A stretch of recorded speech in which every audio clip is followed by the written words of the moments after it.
Somewhere in an ordinary house, on an ordinary Tuesday night, something quietly extraordinary happens.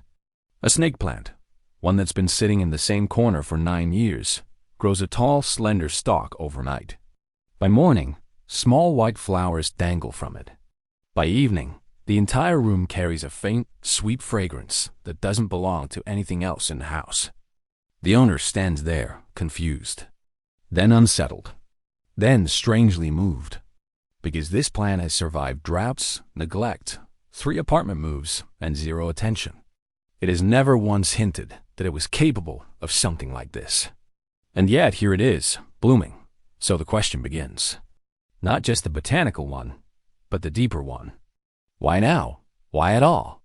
Here's what makes this so strange. The snake plant, Dracaena trifasciata, once called Sansevieria, is the plant world's great survivor. It tolerates low light. It thrives on neglect. It can go weeks, sometimes months, without a single drop of water and still look completely fine. People who swear they kill every plant they touch somehow manage to keep a snake plant alive. It has become the default plant for offices, hospitals, apartments, and anyone who wants greenery without the maintenance. It is, in almost every sense, a plant that has no reason to try hard. And yet, occasionally, without warning, it produces a flower. Not a dramatic tropical bloom. Nothing showy. Just a tall, slender stalk rising from its center, bearing small clusters of creamy white or pale yellow flowers. Flowers that smell faintly sweet, almost like vanilla or jasmine, but only after dark. The rarity is what stops people cold. There are long-time plant enthusiasts who have owned snake plants for decades and never once seen this happen. Others report it occurring in just the 3rd or 4th year. That unpredictability is the first clue, because things that appear random almost never actually are. Before science had the answer, people were already paying close attention. Across West Africa, where this plant originates, the snake plant bloom was never dismissed as a botanical curiosity. It was treated as a message. Communities would acknowledge it openly. The family whose plant bloomed was recognized by neighbors. The date was noted. There was meaning assigned to it. The household had reached a state of genuine well-being, and the plant was reflecting that back. In parts of the American South, particularly in communities with deep African roots, that belief carried forward. Elders who kept snake plants for decades often said the same thing. When one bloomed, something good arrived within months. A financial door opened. A long-standing problem resolved. A new chapter started. Were they noticing a real pattern? Or finding one? It matters less than you'd think. Because what those observations were pointing to, without the science to name it, turns out to be surprisingly accurate. In Feng Shui practice, the snake plant is considered a source of ascending energy. Its vertical leaves are thought to lift stagnant air in a space. And the bloom?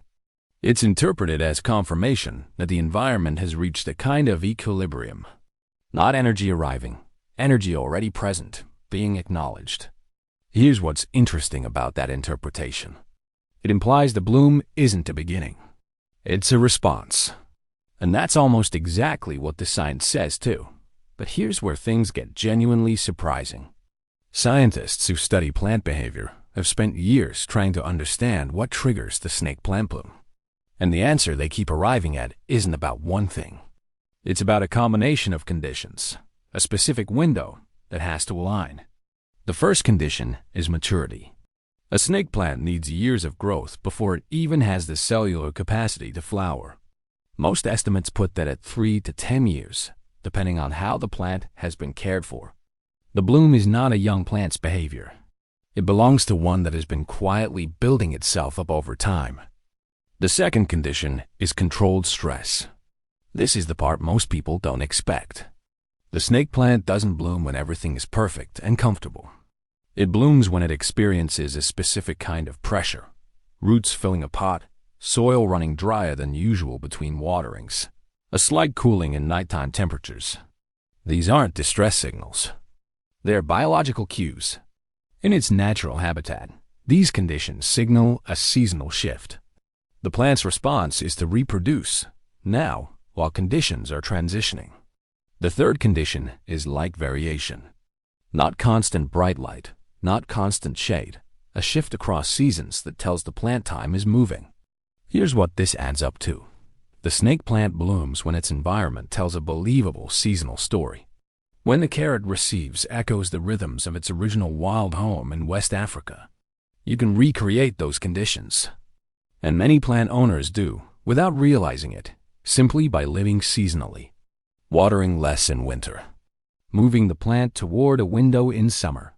Never rushing to repot. The bloom, it turns out, is the plant saying, "This is familiar. This feels right thought, so here's where it lands." Ancient traditions said the bloom happens when the home has reached harmony, when care, intention, and environment are aligned. Science says the bloom happens when the plant receives consistent attention, experiences natural seasonal rhythms, and is given just enough challenge to trigger its reproductive response. These aren't opposing ideas. They're describing the same thing in different languages. A home where a plant receives that kind of care, observed regularly, watered with restraint and intention, placed thoughtfully near light, never overmanaged. That is genuinely a harmonious environment. Not in a mystical sense, necessarily. In a practical one. The plant blooms where people pay attention, where rhythms are honored, where patience exists. And that's something worth sitting with. Because a snake plant can survive almost anything, but it only blooms in the right conditions. Not the perfect conditions, the right ones. Enough challenge. Enough care. Enough time. If yours has bloomed, something in how you tend to your space has aligned with what the plant needed. Science can measure that. Tradition can name it. Either way, you created it. And if it hasn't bloomed yet, you might be closer than you think. The stalk doesn't announce itself until it's already growing. Has your snake plant ever surprised you? Tell us in the comments. This video is for educational and entertainment purposes only. Plant behavior varies by environment and individual conditions. No specific outcomes are guaranteed.